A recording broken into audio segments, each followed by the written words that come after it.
Hello ladies and gentlemen, I'm Mr. PC23 here, and today we're going to be reviewing the Alienware X51 $950 model.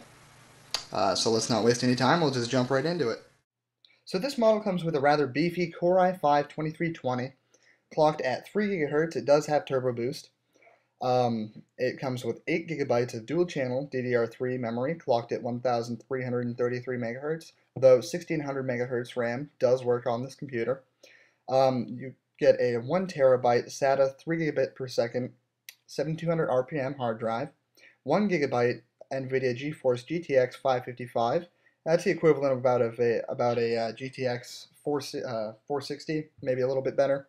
A slot loading dual layer DVD burner, wireless N, half mini card. The wireless is okay. I mean, the strength is rather lacking and it drops connection sometimes, but not while you're in game. So that's all right. It has a 1-year basic service plan. It weighs 12 pounds, comes with a free keyboard and mouse if you so choose. Lights on both sides and the front. Matte black and glossy front, which I like because the matte makes it so it doesn't pick up too many fingerprints, but it still kind of shines as an eye catcher. Comes with a 330 watt power supply, which is rather large. It's about the same size as an Xbox power supply. It's borderline silent when it's idle, and it has a medium noise level when running games. You'll see that later. So let's head on over to see how it performs with the gameplay. Alright, so the first game we're going to try is Saints Row the Third. Not maxed out settings. The second highest preset. I think it's high, not ultra. So just let this load. Looks like we're getting 32 FPS right now. I don't think VSync is on, but I'll double check. You can just see the options anyways. Alright, so go to display. It's on high, 1080p. VSync is not on. Okay. So let's go fuck some shit up.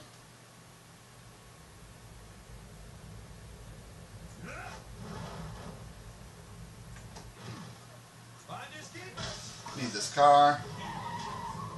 So it seems like we're staying around 30 FPS, pretty stable. Let's blow some stuff up, just for good measure. So it drops down to like 23 when you blow something up, which isn't too bad. Still easily playable, because I mean it recovers very quickly. Maybe I shouldn't be doing that with this car. Probably just gets out, we'll lose it. Anywho, so expect about 30 FPS on high settings, 1080p for Saints Row the Third with this configuration. Alright, so the second game we're going to try is Skyrim.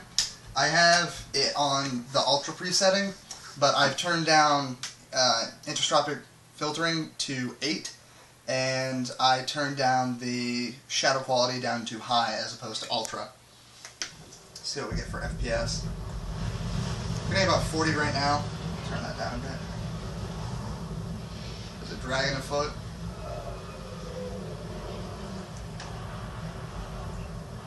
I don't know where the dragon is, but it's somewhere. I have a few mods that would actually sort of lower the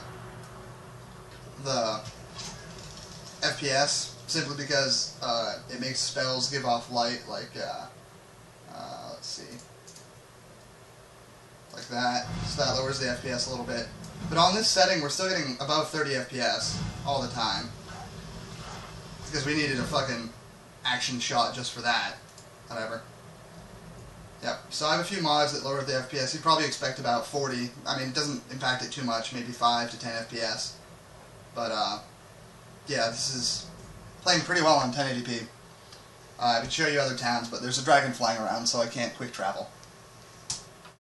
The third game we're going to try is StarCraft 2. I've yet to run it on here, and I will show you the settings that I put it at. I put it at the Ultra preset, and the texture quality at Ultra at 1080p.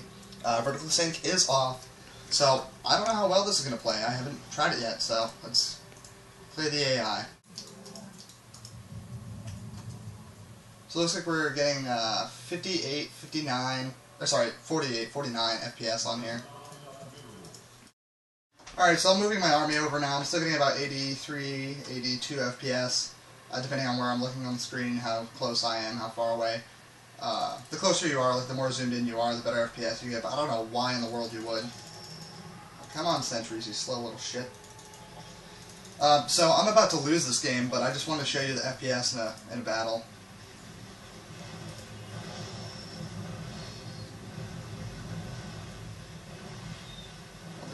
Wow, he wasn't really helping anyone but himself, selfish little asshole. So we're getting about 60, 70 FPS around there in this tiny little battle. I mean, if you had Colossi up here, the Thermal Lance upgrade, it'd probably drop maybe 10 FPS, but I can't see anything getting too bad down to like, it definitely wouldn't get down to 30.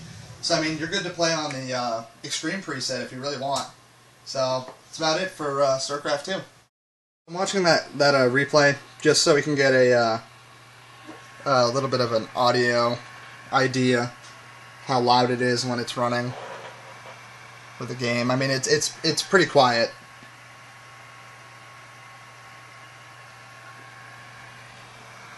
All the heat goes out the back, so you can have it laying down sideways or standing up. I like it standing up with my blue.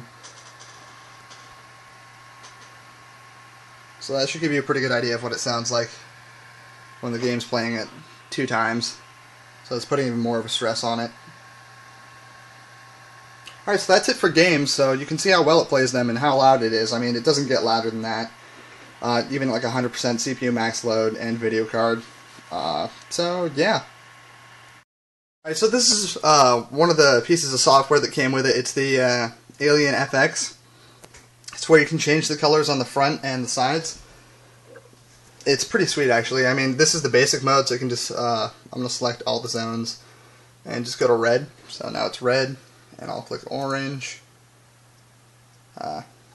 It doesn't look that great on the video. It looks sort of red, but it's definitely orange. My camera sort of sucks. We'll just go white. Why does it look purple? It's white in real life, so you just gotta, you're gonna have to trust me on this. Got a purple, green. Green is pretty sweet. It's definitely a darker green in real life. The camera kind of makes it look a lot lighter and maybe even turquoise. But yeah, it's really simple to change the colors on it. Sorry about the glare. You can select all the zones, or you can do them one by one. We'll just change the alien head to blue like it shows on the screen. It's blue. So you can have, I think it was like over 8,000 different color combinations. If you really wanted. I mean, I like to keep it all consistent, or maybe 1 or 2 colors. 3 would look kind of dumb unless you want to do like red, white, and blue, and I don't know, whatever. So that's what comes with it. There's also Alien Fusion, which is just some basic settings like the power button, advanced settings, stuff you can do in Windows. I mean, this just puts it in a nice little place. And Alien Adrenaline, where you can create modes, like where you get a link on the desktop, and when you double click that, it'll launch your game, launch Pandora or whatever you want to do. So instead of just opening a window in Chrome or something, it'll open it up to that site you want. And you can change the color scheme of it, so when you start up StarCraft 2 it'll be blue, or start up League of Legends it'll be red or something like that. So yeah, that's pretty much it to this desktop. This has been Mr. PC23. Did an overview and review of the Alienware X51 $950 model.